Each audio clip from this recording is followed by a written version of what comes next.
अस्सलामुअलैकुम, welcome to another video.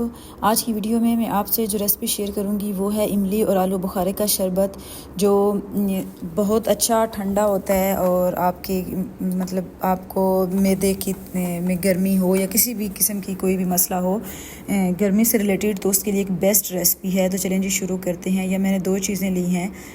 आलू बुखारा है ये 250 ग्राम, यानी 1 पाव जितना आलू बुखारा, जिसे मैंने ओवरनाइट यानी सारी रात भिगो के रखा था, ये देख लें।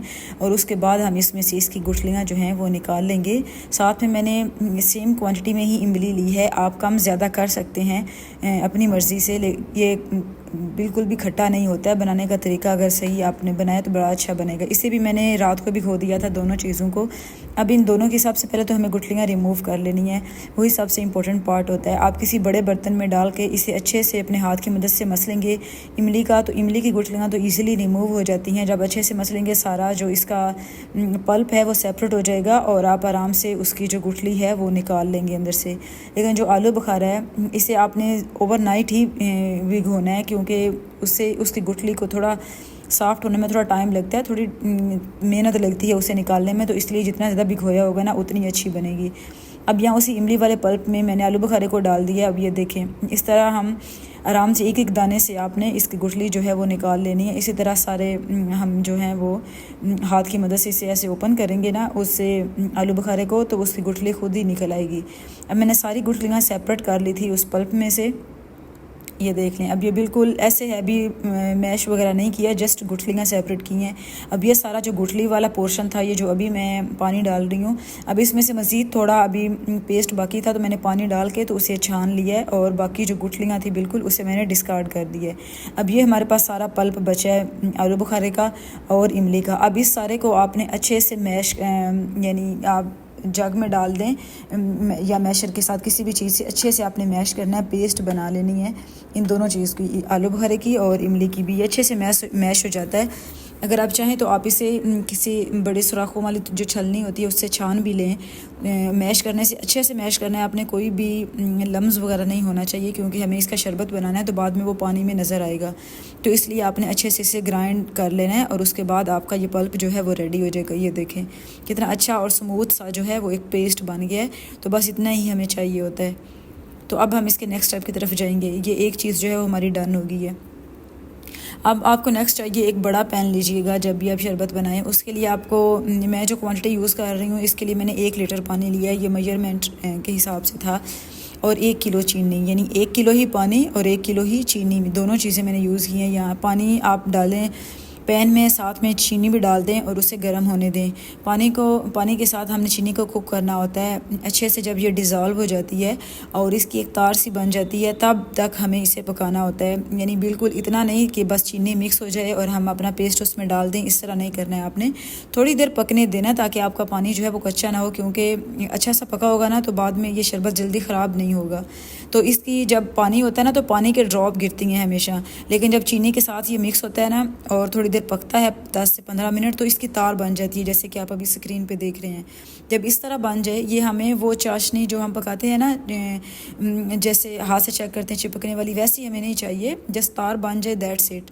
अब उसमें ये मैं छान रही हूँ इसी चम्मच की मदद से, कोई गुठली या कोई चीज़ हो तो वो निकल आए, लेकिन थी नहीं। अब ये सारे जो है पेस्ट हम उस चीनी वाला जो हमारा शीरा हमने बनाया है उसमें डाल देना है। आपका शीरा स्टिकी नहीं होना चाहिए, जस्ट तार बननी चाहिए। अब ये सारा मैंने उसमें डाल दिया और हम इसे अच्छे से मिक्स कर लेंगे। अब इस स्टेज पे जो अहम चीज़ होती है वो इसे कुक करना होता है और तकरीबन आपको आधे घंटे से ज़्यादा time, like near by 45 minute तो लग ही जाते हैं इसे पकाते हुए। बॉयल होने के बाद आपने मीडियम फ्लेम कर देनी है और इसे पकने देना है जब तक ये गाढ़ा नहीं होता।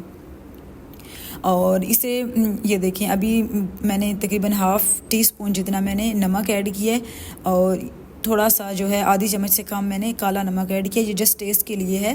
और अभी हम लेमन भी इसमें ऐड करेंगे। वो क्या होता है, क्योंकि हमने इसे प्रिजर्व करना है, ये ज़्यादा बनती है क्वांटिटी में और मैं इसे तकरीबन 2 से 3 मंथ भी चलाऊंगी, तो इसलिए मुझे इसे ज़्यादा देर जो है वो रखना है। तो इसके लिए हमें इसका पकाना बहुत ज़रूरी है, आपने ये ज़हन में रखना ताकि ख़राब ना हो। ये अच्छे से जब बॉयल होने लगती है तब आपने इसकी मीडियम फ्लेम कर देनी है ताकि ये कुक होती रहे आराम से। थोड़ा टाइम ले, आप वक्तन फ़वक्तन इसमें चम्मच चलाते रहें ताकि नीचे नीचे तो नहीं लगती, खैर किनारे वगैरह जो हैं वो उससे क्योंकि छीननी होती है इसलिए। यहाँ अब मैं 2 चम्मच जो हैं टेबल स्पून थे ये भर के मैंने लेमन जूस यूज़ किया है। तो आप वो जो है इसमें अंदर डाल दें तो वो और अच्छी जो है वो टाइम निकाल देती है फ्रीज़र में रखने से।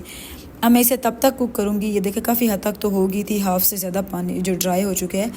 और इसे तब तक पकाना है जब तक ये थिक नहीं हो जाता। जितना आपको इसका थिकनेस जितनी आपको चाहिए ना, उस स्टेज पे जब पहुंच जाए तो बस ठीक है, आप चूल्हा बंद कर दें। इस तरह इजी है बनाना, लेकिन ये इतनी अच्छी है ना, आप ज़रूर इसे ट्राई करिएगा। स्पेशली रमज़ान में आप इसे ट्राई कर सकते हैं। 1-2 चम्मच डालने हैं एक गिलास में। चलें जी, पानी रेडी हो गया, अंदर आपने पानी डाल देना है। नॉर्मल रूम टेम्परेचर पानी यूज़ करें, बर्फ़ वाला जैसे आपकी मर्ज़ी हो।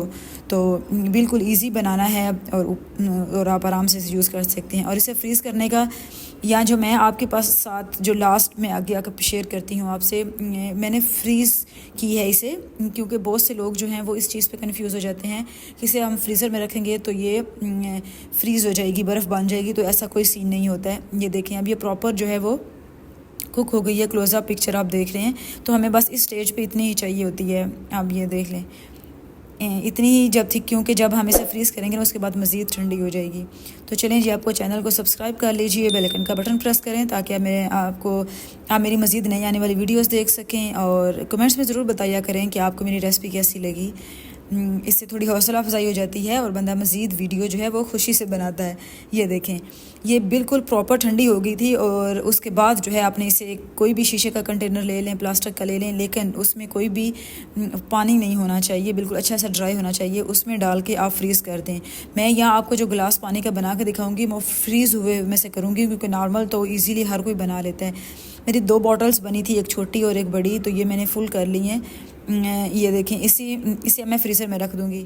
तो मैं आपको नेक्स्ट क्लिप जो दिखाऊंगी वो मैंने तकरीबन दो दिनों के बाद का कह लें कि मैंने आपको ये दिखा रही हूँ।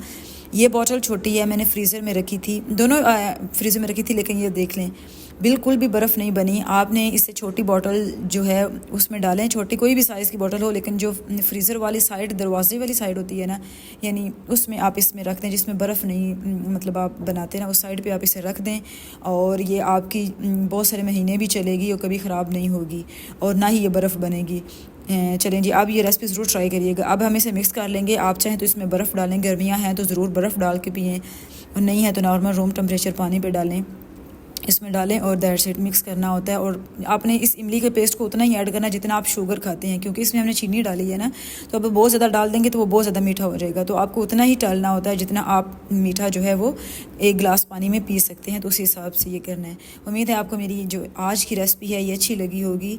तो चलें, जो कमेंट्स में बताइएगा। वीडियो को लाइक करें, वीडियो को एंड करते हैं। अल्लाह हाफिज़।